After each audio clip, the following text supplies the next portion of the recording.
if our team, it's item 13, Auckland Citizens Advice, I'm asking to see if there's a mover and a seconder. Moved there, second by Councillor Casey, moved by Councillor Cooper. And yeah, no mai haere mai for the team.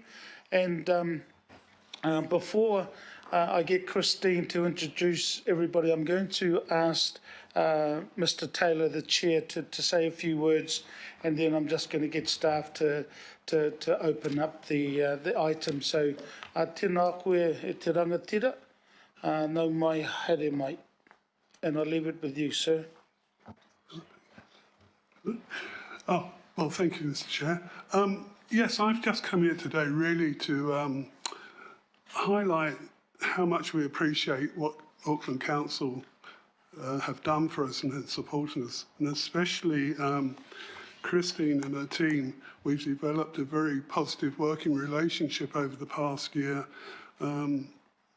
We started on the regional network project. Unfortunately, COVID got in the way of that, but also COVID's given us some pretty significant challenges to address. So really, just to sort of finish, I wanted to say thank you to everybody, and we fully support the proposal in the report. So thank you. No, thank you so much. Now, Christine, and I'm just going to sort of open up the agenda now for discussion, but I know that the PowerPoint is through there and it's also been on Nexus. So look, I'll let you go through that and then see if there's any questions and comments. Kia ora. Kia ora, Mr. Chair. And tēnā koutou katoa.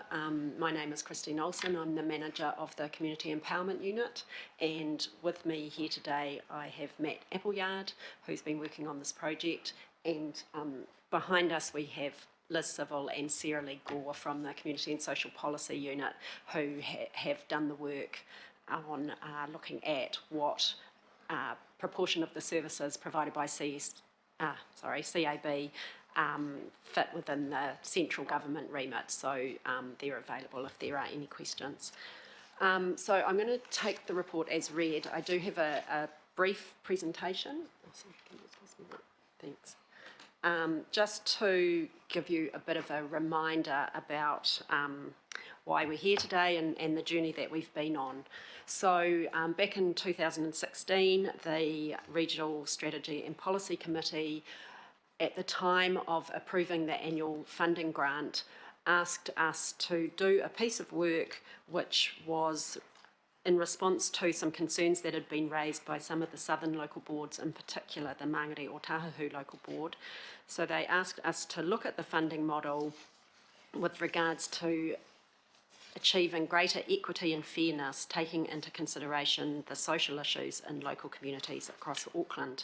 So that started us on our journey, and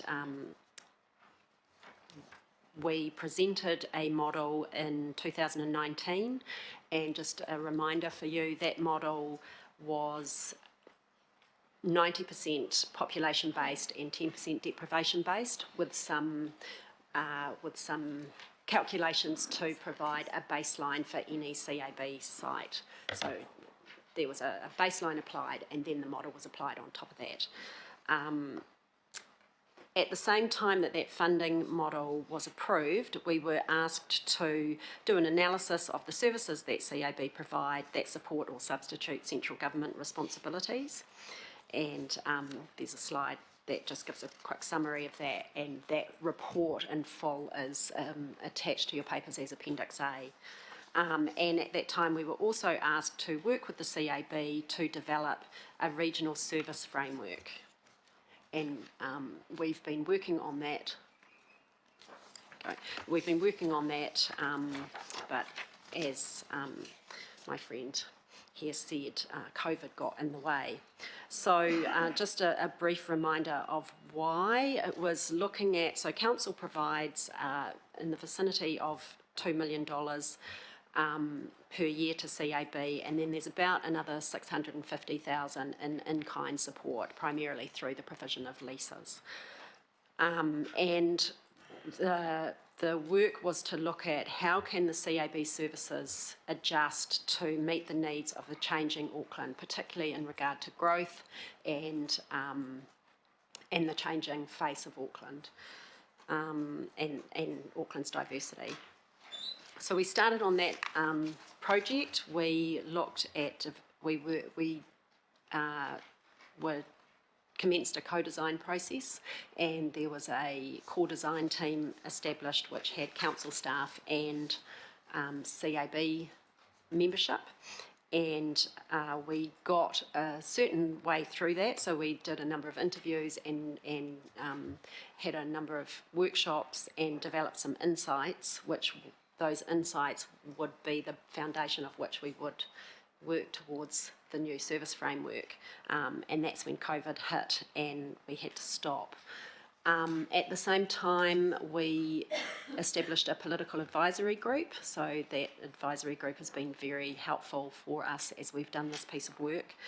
And that work will continue, but it will continue in a different form. So the idea for the next year is that we'll work with our core design team and we'll identify what are some key priorities. So rather than developing the whole service framework, we'll look at what are some key priorities that we can progress together. And sorry, just one thing I will just remind you that the base grant was 1.7 million, and no, sorry, 1.8 million, and it was decided at the last long-term plan, the committee agreed to give CAB a $200,000 top-up, a one-off, and then when we went back in 2019, that was agreed for another 2 years. So the funding that they've had for the last 3 years has been the 2.067 million. And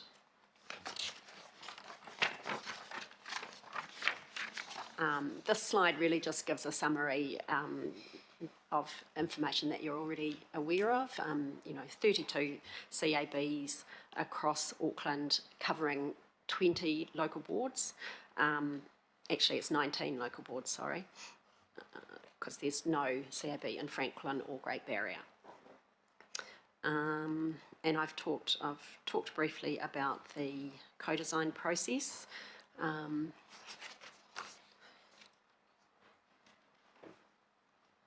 Just go to this one. So this is just gives you a very brief summary of the report, which is attached as Appendix 1, which showed that 47% of CAB services were considered to support or substitute central government responsibilities, 2% related to core local government responsibilities, so that's things like dog control or fencing disputes or, that kind of thing, and then around about another 6% related to wider things that could be considered local government interests, so things of a more community nature and that kind of thing.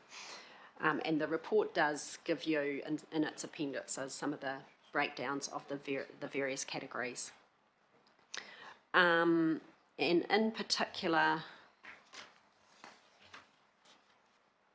87% of those services that are considered to be central government fall within two ministries, so that's the Ministry of Justice and the Ministry of Business, Innovation and Employment. And this is my last slide. So just, I think we've really seen through the lockdown and the responses that we've seen in terms of COVID, the necessity of services like CAB, so they have had a huge increase in demand for their services, and a particularly strong increase in the areas of employment issues, as we've seen a lot of people lose their jobs, and housing issues as well. So, and CAB services were very quickly able to change their operating model in response to the lockdown. So, traditional services very much based on someone going to a CAB and sitting down in front of a person. And what we saw during lockdown was the ability to actually use expertise across the country to connect service users with a CAB volunteer that was able to respond to their particular issue because they had that expertise. So I think, and so lots more online and phone services as well. And some CABs also picked up specific contracts supporting some of our different government departments during that time. So there was a huge demand for these services, and very quickly being able to adapt to meet those needs. And sorry, Christine, how many slides left? Because there's quite a few questions already. I've just got one more thing to say, Yeah, okay, and then I'm done. thank you. So that just brings me to my conclusion, which is that we're here to seek endorsement from this committee for a 3-year funding, which includes for the 2.067 million, so which includes the baseline plus that 200,000 top up. Thank you. Okay, Matt, anything from you? Not at the moment, thanks. So look, I'll go through the list, and like I said, it was important that we do this before lunch. So Councillor Walker, Councillor Casey, then Councillor Bartley, and then I'll name the others. I'll just cut straight to a comment, Mr. Chair. Well, I could express it as a question. Well, you kept one. Oh, sorry, Councillor Walker. I just need to get through these questions. There's actually quite a few. I will save, however, the comments because I need the questions out of the way first, to at least go for those, please. So I've got you down as comments, so there's no problems. Councillor Casey, question, comment. I've also got Councillor Fletcher. Thank you. I had a comment and a question. My question is probably to you, sir, and that is Simon Randall is compiling the document that is going to go to the incoming government. I think the work that Christine and others have done in identifying just how critical these services are should be included in whatever information the Auckland Council puts towards the incoming government on the importance of CABs for New Zealanders. Yeah. So that's been done. Yeah. So that's been done, and with the document. So that will happen. Question, Councillor Watson, and then Councillor Cashmore for question. Thank you. And just in terms of that document's been put together, how much funding do the CABs get via the government in some shape or form as a percentage? My understanding at the moment, it's probably round about 300 to 400,000 that goes to CABNZ, the central body. We are working hard at the moment to increase that, and so one of the things we spoke about at our last steering group meeting is how can we get political support for what we're trying to do? I mean, we've already launched the digital exclusion project. I don't know if you're aware of that. It's really looking at people who don't have computers and how we can get government departments to open up more rather than bring it all online. So, yes, we are, and we'll be very willing to work with Auckland Council to develop that. In terms of that 2.067 million and the baseline for 2021 to 24, Christine, so just reassure me again that what that essentially means for all the CABs is that the people retain their current level going forward, and that there's a top up out of that excess for and that will go primarily to the deprivation quotient. That will be the main sort of influencer there. Yes, through you, Mr. Chair. Yes, that's correct. We'll apply the formula again. So we'll use we'll get updated Statistics New Zealand figures and apply the formula. So there will be some slight adjustment, I imagine, but we're still applying that there's a baseline needed to keep a site functioning, and that will be retained. Final question that goes to the CABs as a whole, and they are generally content with that way that funding model has evolved, and that where the council has landed in the proposal going into the long-term plan? Generally, yes, they are. There's one or two who obviously like more money, but, we worked on the model given to us by yourselves. And yeah, there's general contentment. What we'd like to do now is move on and finish the project off so we can perhaps focus that money a bit better, but that's a longer term thing. And Councillor Watson, did you want to put down on the list for comments as well, or you're happy with the answers you got? Okay. Councillor Collins online. Question, please. Thank you, Chair. I was just wondering, Christine, if you'd be able to confirm for me where we landed with the Otahuhu office that provides CAB services. Sure, through you, Mr. Chair. So when the new funding model was applied, the Otahuhu office is part of the Māngere CAB, and I'll just check that I've got this right, but some of the new funding went to fund the Otahuhu office, so that's no longer a requirement of the Māngere Otahuhu local board to fund that. Fantastic. Thank you, Chair. Thanks, Christine. Now I'm just going to move to comments now, and I go to Councillor Walker. Sure, just very quickly, entirely supportive of where we arrived on this. Quite obviously, the outstanding issue was the lack of funding support from the government, and the need to have a conversation with the government around that. And my understanding is that there's been a report that was done for Wellington, and Wellington CAB is in, I think, somewhat of a similar position, I think. And I would suggest that this is something that we would and could be taking up with local government New Zealand, because it goes to the whole issue that they've raised around localism. The only other comment that I'd make really just goes to the aspect of deprivation as an inclusionary factor.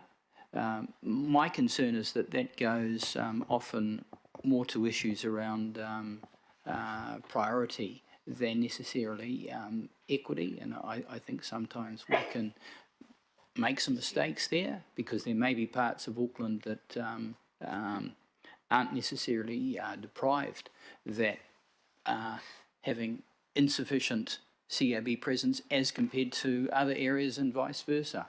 So just want to put that up. Thank you, Councillor Walker. Councillor Casey, then Councillor Bartley. Oh, for the second time today, I'm going to say the word finally, thanks to Councillor Henderson over there, Toko. This has been a long time coming. And this is, congratulations, Christine and your team, to get this far. Mr Taylor, to you, I think the paragraphs 23 to 25 in this report sum up the valuable work that CAB does in a crisis like COVID-19. The fact that you service 16,000 Aucklanders in approximately 3-week period by telephone, answering all kinds of critical, for those people, critical queries is something that I, and I think every councillor in this room is really grateful for.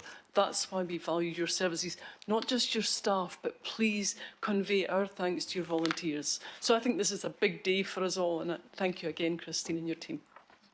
I'd just say thank you. Yes, we actually put that in place within about 2 or 3 days. It was amazing, and yeah, it's been good. It's been good. Thank you. Okay.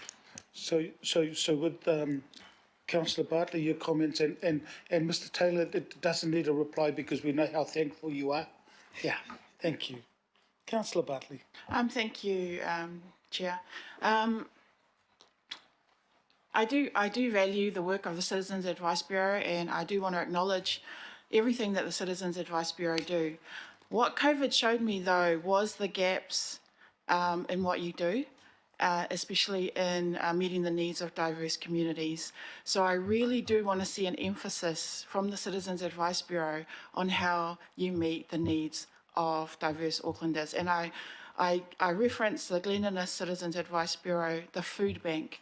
So under COVID, the demand for food went up, people needed more food, and the food bank closed. But we needed the CAB to be functioning and getting that food out there, but it was just sitting in the garage, in the food bank garage. And the reason was because they didn't have, the younger volunteers to go out and do it because they had to self-isolate. So I really felt for the CAB there, which really highlighted for me the need for more relationships, so that if you have to self-isolate and your volunteers can't do anything, then you've got those relationships in place where people can get it out, because your service is so important. So I don't want to hold this up, because I know what you do is valuable, and I do respect the work that your volunteers do, but you really got to get that sorted and get those relationships in place to get more volunteers to help what you guys are doing. So I just want to say that. Yeah, thank you, Councillor Bartley. Councillor Fletcher, there was a comment, so all yours. Well, I just want to take a moment to really applaud Christine and the team, and to say that you have done the work of Solomon. I'd also like to thank the Mayor, because he accepted the amendment to have the inclusion of the other 200,000 at the last LTP, and by that we were able to see the advancement of the policy that we're adopting today, but seeing no CAB worse off, because that was a really difficult position to actually come from. So I know the Mayor's not here at the moment, but I really do want to acknowledge his willingness to listen on that and to ensure that those funds were in place. It's also the opportunity for me to say today just a thank you to the volunteers. We value so much the services of CAB in our community. Where would we be without volunteers? And I know, as somebody who works in a number of organisations, how hard it is to recruit volunteers, and you have done remarkably well. Yes, there's always more that we can do, and yes, it's really hard recruiting younger volunteers, but you have a fabulous service for us, and I feel really proud of those services in my community, and thank you very much. Thank you, Councillor Fletcher. Councillor and Deputy Mayor Cashmore. Well, thank you, Mr Chair. My question was about the 200K, but it's already been answered by Councillor Watts's questions. Thank you, but thank you for your work. I know it's hard for the volunteers. It's life-saving, and I'm looking forward to we send the account rendered down to the government to get our money back. So if there's no further comments, I've just got a few things to say. I won't keep us that long. And look, I wanted to acknowledge the members of our Citizens Advice Political Advisory Group. Myself, obviously, but Councillor Newman, Councillor Walker, Councillor Mulholland, Councillor Cooper, our chairs, Lemonga Lydia Sorsedne, Brent Catchpole, Lee Corrick, Julia Parfitt, Greg Preslin. Just want to acknowledge the work they also did through this whole process to get us to the stage. Also want to acknowledge again you, Christine, and Matt, in regards to the mahi in the work. Peter, thank you so much for at least working with, as you always will, with our staff. So thank you, and please pass that on to your board. Liz, to you, thank you so much again for your leadership. But, you know, when we had that workshop, that review that was done, and Sarah Lee, I want to acknowledge you personally and on behalf of this committee for that review, because that review is going to form part of the discussions that His Worship the Mayor and Deputy Mayor and others are going to have with the incoming government. So that work you did, thank you so much. So look, it's been moved and seconded, so I'm going to put the recommendation. All those in favour? Aye. Against? Aye. Oh, that was the first one, sorry. It was like, whoa. Carried. So look, thank you so much. And the committee, I know I'm pushing it, there's only 3 items left that we have. But I'm going to put this one item as item 16 around the reports and memos. We can move that out of the way. So got Councillor Walker and Councillor Simpson. I just moved that we forward that one. All those in favour? All those in Aye. favour again for that particular report, say aye. Against, carried. Aye. And we will break for lunch. Sorry, staff. We will break for lunch until 1:30. Thank you so much.